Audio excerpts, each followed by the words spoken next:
The Feast of the Exaltation of the Holy Cross. Devotion to the Holy Cross dates back to the earliest days of Christianity. The feast itself has been celebrated since the 4th century. Today, the Church commemorates the recovery of the true cross by the Emperor Heraclius following the victory over the Persians. The texts of the Mass and the Liturgy of the Hours proclaim the Holy Cross as the instrument of our salvation.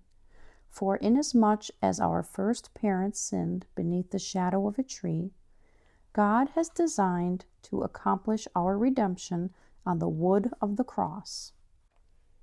The fruit of the cross. Cross most faithful, you are the noblest tree of all. No other tree can compare with your leaves, your flower, and your fruit. Love for the cross produces abundant fruit in the soul. In the first place, it brings us to discover Jesus immediately.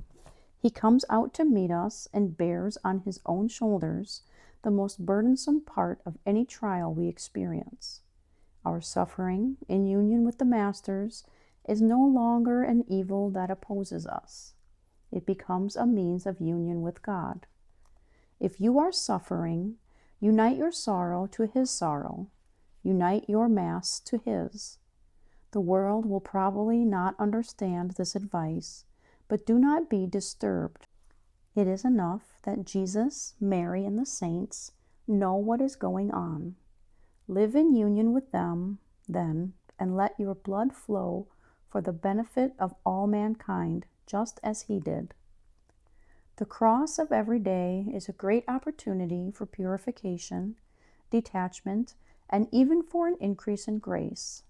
St. Paul frequently reminds Christians that tribulation is always brief and endurable.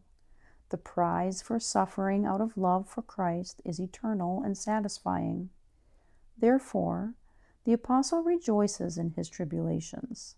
He even glories in them, considering himself blessed to be able to unite his own suffering to the sacrifice of Jesus Christ. In this way, he helps bring the Lord's passion to completion for the good of the Church and of souls. The only real tragedy is to stray from Christ. All other sufferings pass.